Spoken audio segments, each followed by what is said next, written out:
I'm Catherine Myers, Associate Publisher at New Harbinger Publications.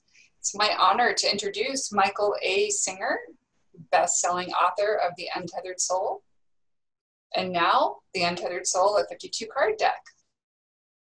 Michael, thank you so much for being here today to share your wisdom with us in this live talk. Let's get started. Well, thank you, Catherine. It's an honor to be here. An honor to talk to you all. I don't do that often.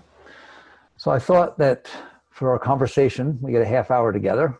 Wish I could be with you all more. And I thought an interesting topic to talk about is, what do you really want?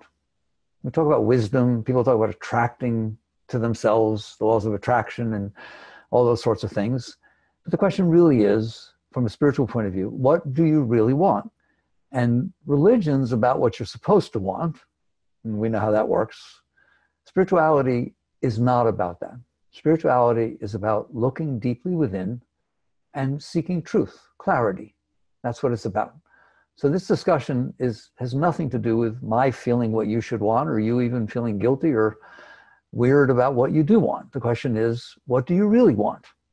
And the way to do that, and I'm going to be very bad in doing this, is to say, here's a piece of paper, not really, but figuratively, and I want you to write down what you want. Just take a little time, don't do it. Take a little time and write down what you want. And if you're like most human beings, probably first on the list is a good relationship, something that makes me feel important, needed, wanted, loved, secure, all that kind of stuff.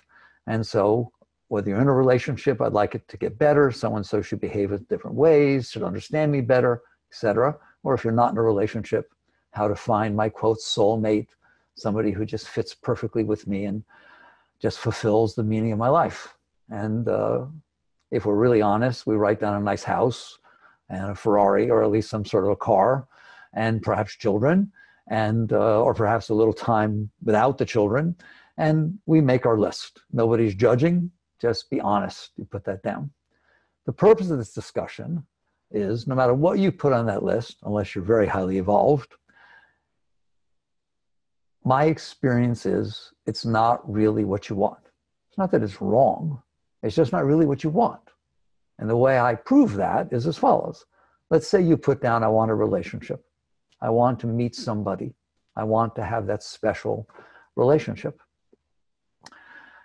And then I would ask you, what if you walked outside after this conversation and all of a sudden there was this bush in front of you and it started burning like it did to Moses and talking to you.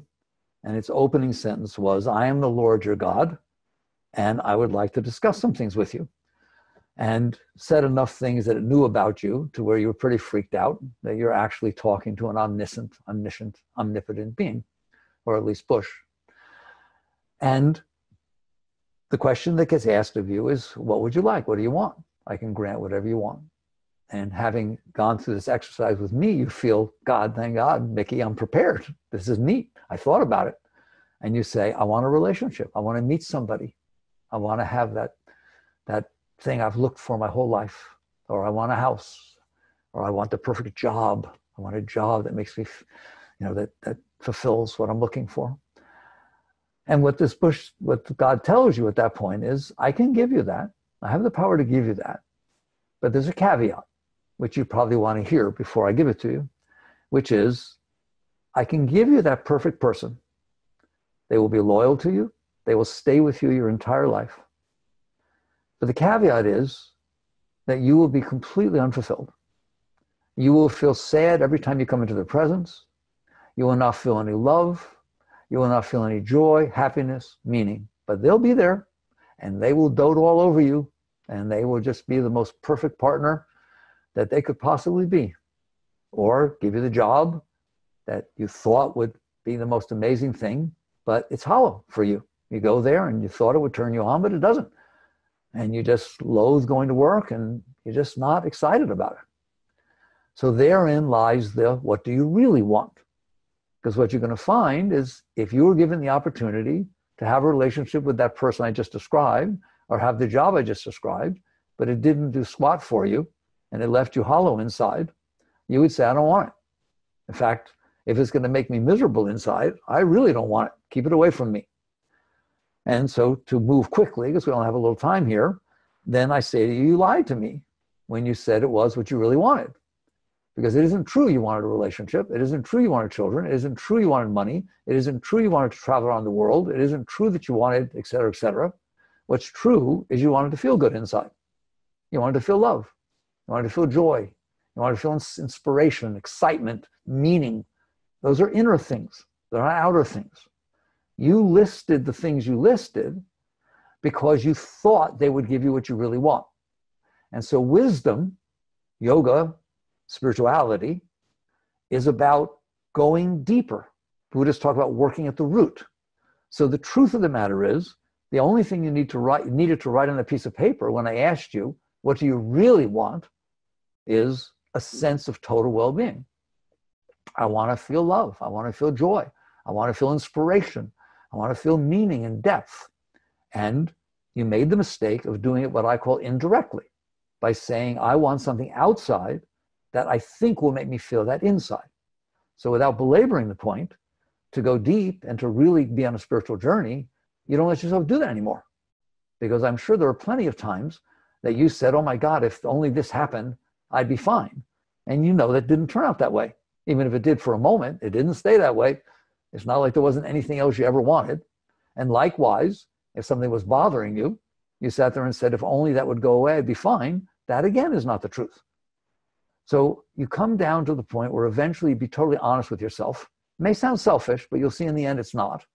To where you say, I want to be happy. I want to feel love. I want to feel joy. I want to feel inspired.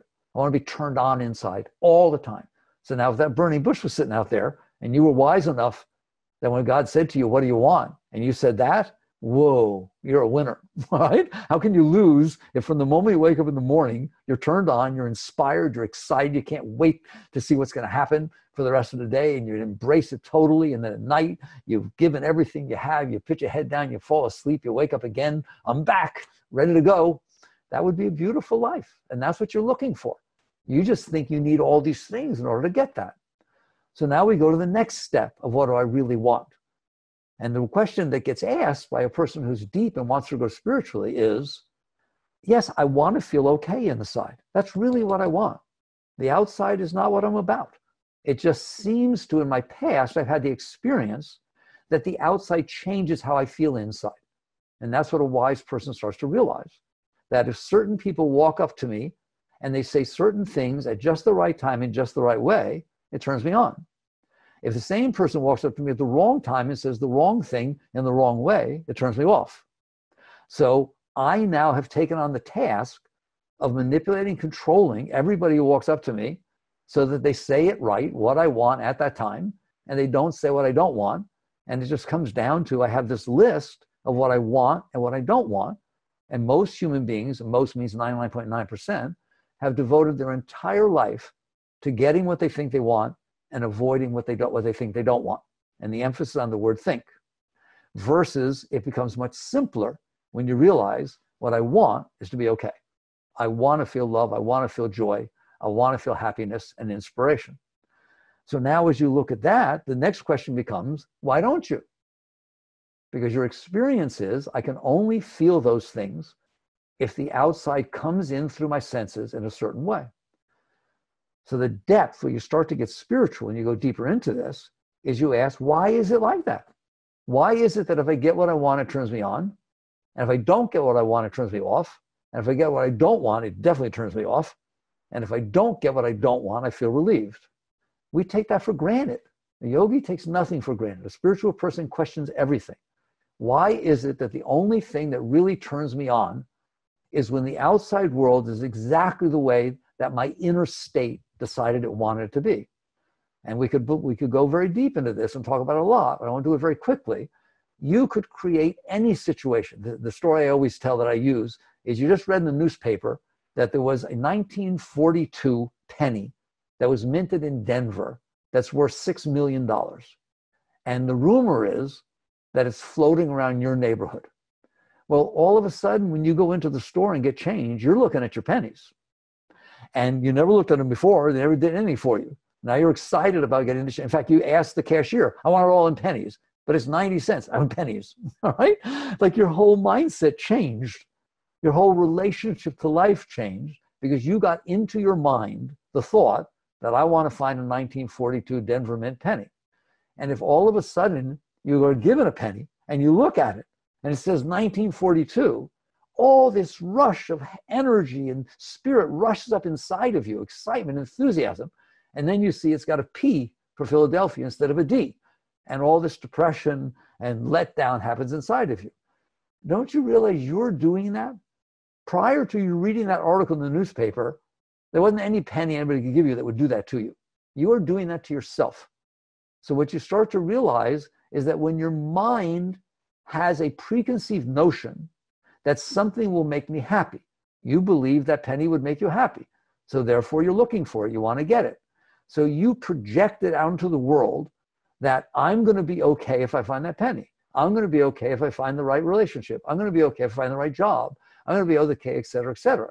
By doing that, you set up a condition that said, if the world unfolds that way, I will open to it.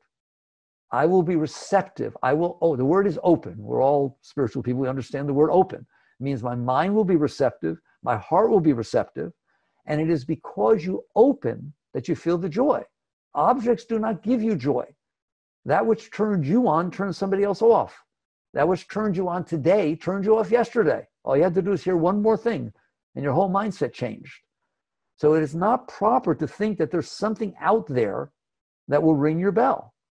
There is something you decided inside yourself that you will open if it happens, and it is that opening that brings the joy, that brings the love, that brings the light.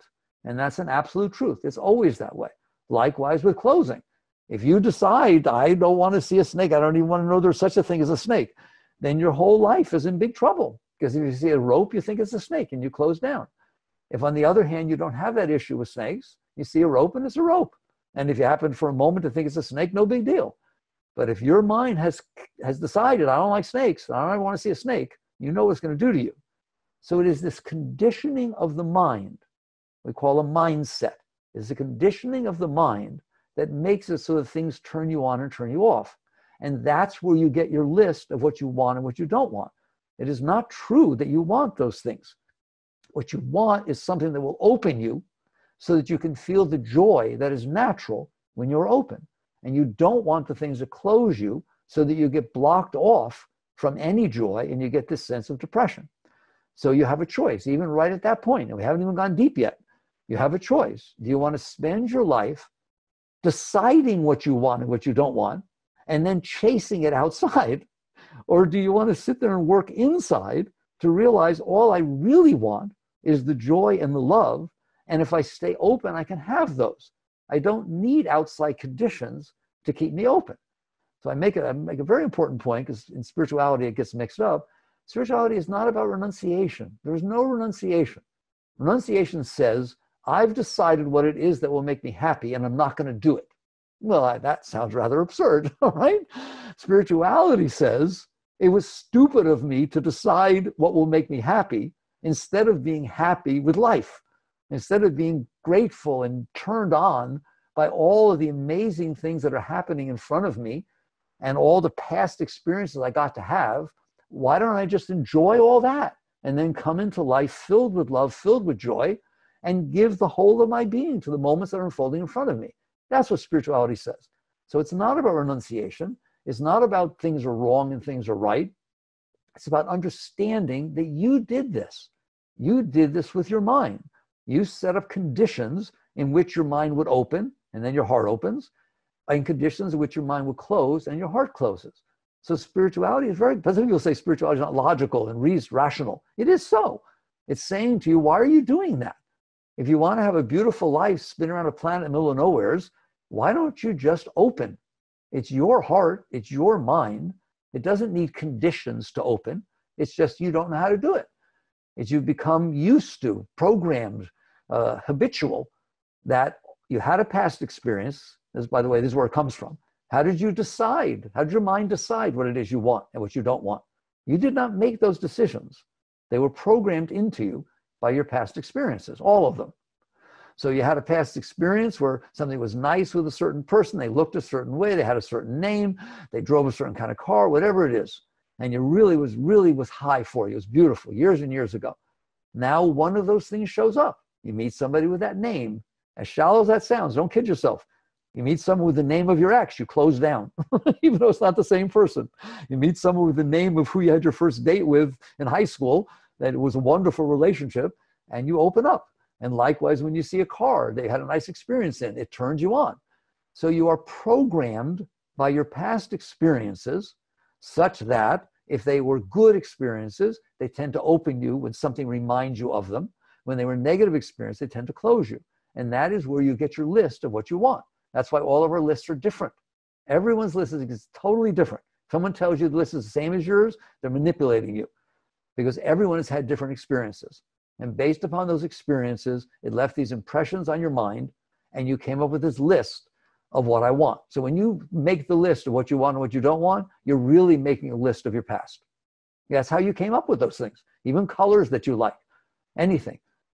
They are impressions. Skinner, the psychologist, said man is the sum of his learned experiences.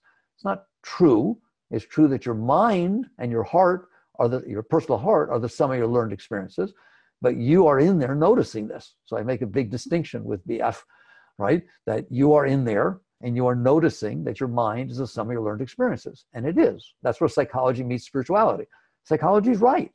All of the psyche, your thoughts, your patterns, your likes, your dislikes, your problems, and neuroses, etc., are the sum of your learned experiences. But you are in there. You are the consciousness, the awareness of being who notices that what I'm saying is true.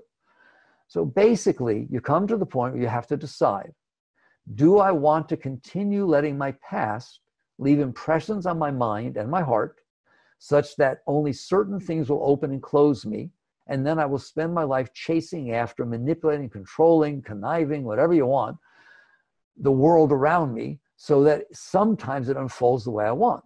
Or do you want to sit there and understand that you're the one who's making these decisions? It's your mind who's setting up the conditions. Why don't you just not do that? And that's where you get deep spirituality. We're already at the deepest point. And sometimes I quote from you all this very, very deep writing called The Third Zen Patriarch. It's the treatise on faith mind. It's considered by many as one of the deepest spiritual writings ever written. Its first line is all you need. The great way is not difficult for those who have no preferences. But that is not renunciation. It is not about getting rid of your preferences. It is about realizing that preferences limit your joy to having to match them. And if you don't have all of these likes and dislikes and preferences and conditions and so on, you're going to find out that life is amazing. Even the challenges of life are amazing. What's wrong with challenges? We play sports, we like challenges. Nobody wants to play a team that you beat 700-1 every time you play them. You want to be challenged. You want to have to bring out the best of your being. If you can get clean inside, where you're not being run by all these past impressions, we call them some scars in yoga, all these past impressions which are telling you, and they are telling you constantly, you can only be happy if this happens, and you can never be happy if it doesn't, and you will never be happy if such and such happens. And then you go out into the world chasing this, as opposed to working inside on yourself to say, I don't need those conditions. Life is amazing. I'm sitting on a planet, spinning in the middle of nowheres, and there's all these events happening. Don't worry, they won't last. You're not going to stay here. But while you're here, do you want to run around and fight with life and people and places and things and even the weather to try to make it be what you think you want? Or do you want to work on yourself to clean up this mess inside so you can be open all the time? That's what spirituality is about. It's not about renunciation. Renunciation is too late. You've already decided that you want something, you need it to be happy, but you're not going to do it. Depth, spirituality, is understanding you don't need anything. You don't need anything. Doesn't mean you don't do anything, but you don't need anything. You're whole and complete within yourself. If you open, there is tremendous joy, love, inspiration that wells up inside of you. The moment you open, the moment something happens that you like, watch how fast you feel joy. And if something happens you don't like, watch how fast you close. That is not teaching you about the outside. That's teaching you about the inside. That openness is where it's at. Closedness is not. Openness is what you really want. Because what does opening mean? It's like opening the blinds. If you close the blinds in your house is dark. It's like that chapter in The Untethered Soul, take down the walls. If you close the blinds in your house is dark. Now you have to run around with artificial light, trying to figure out how to get some light. If you open the blinds, you don't have to do anything because the light is coming in. But you won't open the blinds until you're sure nobody's out there and only the right people are in your house and everything's exactly what you want. You're afraid to open the blinds. You don't feel comfortable. So you either decide to spend your life trying to build artificial light inside, or you decide to work on yourself so you won't leave the blinds open. Yoga, true spirituality, is about taking off the blinds, take them off the windowsill, throw them out, and never, ever close them ever again. What is the purpose of closing? It makes you sad. It makes you dark. What is depression? Total darkness, total closeness. You have closed off to the flow of the energy. There is no reason for that. There is no excuse for that. This is your world inside. It's your mind. It's your heart. It is your responsibility to not close it. How dare you think you're going to meet somebody who will overcome your tendency to close? What a job. Don't give me that job. You've been in there your whole life building all these impressions that bother you, scare you, and turn you on. And then you say to me, as a relationship, that it's my responsibility to keep your mind open and your heart open when you're in there closing it all the time? I hope that seems silly and counterproductive. It is your responsibility to keep your mind open. It is your responsibility to keep your heart open. And once you learn to do that, they're your mind and your heart. Once you learn to do that, you will feel joy all the time. And I mean all the time. From the moment you wake up in the morning, you'll be inspired. You'll love to go to work. Even if you went to the same job for 30 years, you don't ever get bored. Why? Because there's energy flowing up inside of you. You will get the most out of your relationships. You will be able to give the most to all moments that are unfolding in front of you. Why? Because now you're a giver instead of a taker. When we come into into interaction with the moments in front of us, we're looking to see what we can get. We're looking to see how we want them to be. We're speaking to change things. We're dressing certain ways. We're doing all kinds of things to manipulate the moment so that they will be the way we want. And then when they come inside, they'll turn us on. A being who has learned to be open all the time never does that. They don't need to do that because they're already feeling what they want to feel. They're feeling joy. They're feeling love. They're feeling inspiration. So now when the moment unfolds in front of them, they can give to it. They can take this joy and love that they have and they can shine it upon the moment, people, places, and things that are unfolding. So this is spirituality. It is not about, that's why at the moment I'm going to say there are teachers, and I love all teachings. It's all fine. People work at whatever level work at. But this whole thing about abundance and attracting to yourself what it is that you want and how to use mantras and spirituality to make sure you have what you want. True spirituality is about not wanting. True spirituality is about being filled with joy from inside and then sharing that outside. It's not about attracting to yourself what you want. Is there a law of attraction? People ask me, is there a law of attraction? Yes. And you better be scared of it. Because if it's true that you attract what your mind is thinking, you better take a look at what your mind is thinking. In other words, it's not only when you're sitting there trying to attract something to yourself with affirmation. What about your mind all day when it's complaining and it's yelling at people and it doesn't like stuff? What if you're attracting that way? So you eventually catch on that it is not about getting what you want. It is about learning to find out that what you really want is to stay open and not have conditions on that openness. And then it comes down to, how do you do that? Are people capable of doing that? Or is that just reserved for, some special beings, Buddha and Christ, that have walked the face of the earth? Everybody is capable of that. How do I know that? If I tell you to pick up 5,000 pounds, you may not be able to do that. In fact, you won't. You won't be able to do that. So I've told you to do something that you have never done, and you're not doing it, so you may not be able to do it. But if you're actually already doing something, you're already doing it, and I tell you not to do it, you're always capable of that because you're the one who's doing it. So inside, you are the one who's closing your heart. You close it. You are the one who's closing your mind. You do that. They're your thoughts. It's your feelings. They're nobody else's. So you are in there doing these things. So if I tell you the way to stay open is to not close, I don't teach how to stay open.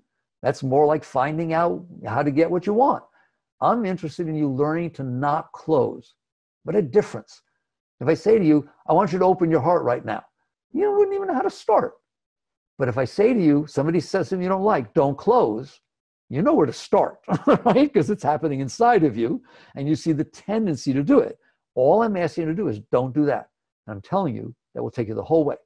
Don't worry about opening. Worry about not closing.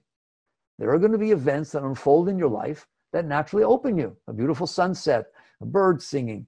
Sometimes you get what your mind wants, all right? You open. Great. Nothing wrong with that. Don't close. How come it only lasts a minute? How can you see a beautiful sunset? You feel like, oh my God, I looked into the face of God. Then you go right back into your mind with all your problems. Why? Why don't you learn to not close? Once you get some openness, start to work with yourself to not close. And this is how to get what you really want. The deep spiritual teachings are really teaching you how to get what you want. Because what you want is to feel love and joy and happiness all the time. And so if you can get that from within, you then can share it. And again, this is not selfish. What did Christ say? One of his favorite teachings, right? Man does not live by bread alone, but by every word that leaveth the mouth of the Father. Only a yogi, a spiritual being, knows what that means. It means you don't live off of what's coming in from outside. Bread is much bigger than just eating. It's all of these circumstances that we need that feed us, all right? You do it by tuning into the energy within, every word that leaveth the mouth of the Father. That's where the spiritual energy is coming from. It's coming from spirit. So as you're in there working with yourself, you will find out that if you don't close, you have access to that energy all the time. And I mean all the time. No matter what happens to you, no matter what befalls you, if people are dishonest with you, if you don't get what you want, if somebody else gets the job you want, if you don't get the raise you want, these are not terrible things. These are things that make you close. And when you close, you give up the meaning of your life. You give up your joy. You give up your beauty. You give up your love. You fall in love with somebody. That's beautiful. It's wonderful. They do something. They slurp their soup. They leave the cap off the toothpaste. They, whatever it is. They pull the blankets off in bed, right? They just do some silly little thing. And I'm telling you, you're going to close. Why would you trade love, which is so precious, for a stupid little thing like your mind not liking some little trait that somebody has?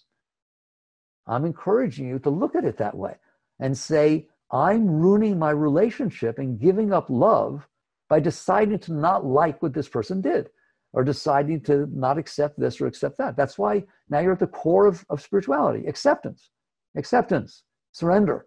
What does it mean? It means I'm not going to let the outside world close me. I have the right to have it beautiful inside. Nobody has the right to take that away from me. This is my world. I live in here. And that becomes your spiritual work. And so I've taught many times. I teach you my books you can read, the course I do with Sounds Free you can take.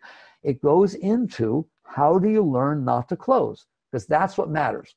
Something happens, you will see your heart start to close. You will see your mind start to complain. I always tell people, start with the easy stuff. Somebody's driving 15 miles an hour below the speed limit in front of you. You're in a rush.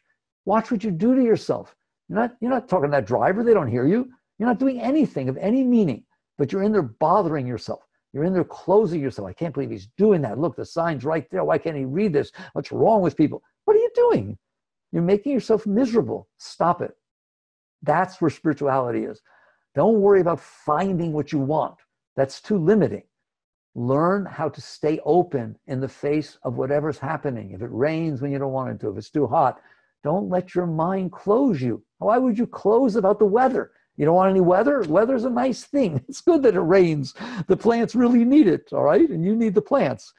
Learn to accept, to honor, respect, and appreciate the experiences that are unfolding in front of you. They won't match your past experiences of what you wanted and didn't want. They're not supposed to, and they won't. The question is, are you capable of letting go of this mesh you've made inside so that whatever experience unfolding in front of you keeps you open or causes you to open? If somebody's standing in front of you yelling at you and you don't even know who they are, it can be fun. You don't have to freak out. Like, this is neat. I'm standing on planet Earth and somebody's yelling at me. I dare you to try and be like that. I dare you to work with yourself little by little to where nothing can close you. I like you. I care for you. I love you, right? That's the teaching. Don't close. Don't expect somebody else to protect you so you don't close. Don't expect somebody else to open you after you've closed. This is your inner environment. You are responsible for it. Learn, practice like you practice piano, you practice math, you practice tennis. Practice not closing. Start with the simple stuff. If you will do that, you will find there's this beautiful river of joy that flows inside of you all the time. Nothing can take it away from you except you. It is only by closing yourself to it, closing your mind and closing your heart, that you won't feel it. And eventually you'll realize it is the nectar of life. That inner flow of spirit, that inner flow of Shakti, that inner flow of energy is the beauty of life. And if you have that, you can share it with others. You become a blessing on this earth. But if you are willing to keep your personality closing and allow yourself to ruin your life by closing, it's not going to happen. So that's the half hour. I've communicated what I wanted. Work on yourself. Don't expect somebody else to do it. You have the right every day to stay open, every day to work, every moment. It's not meditation. It's every moment and second of your life. You work on not closing. And I guarantee you, if you do that, something very beautiful will well up inside of you. And it will eventually get so strong that it will pull you into it. And those are the great high states, the great high spiritual states. Very good. Thank you for listening. I always tell people, thank you for being interested in these things, because this is how you fix the world. That's how you fix everything, is you work with yourself. Thank you. Catherine? Thank you so much, Michael. Your words were so enlightening, and we're so grateful to you for joining us today. And thank you all for joining us and for pre-ordering The Untethered Soul, a 52-card deck. Keep an eye out. They should be arriving any day in the mail, and we're so excited to share them with you. Take good care.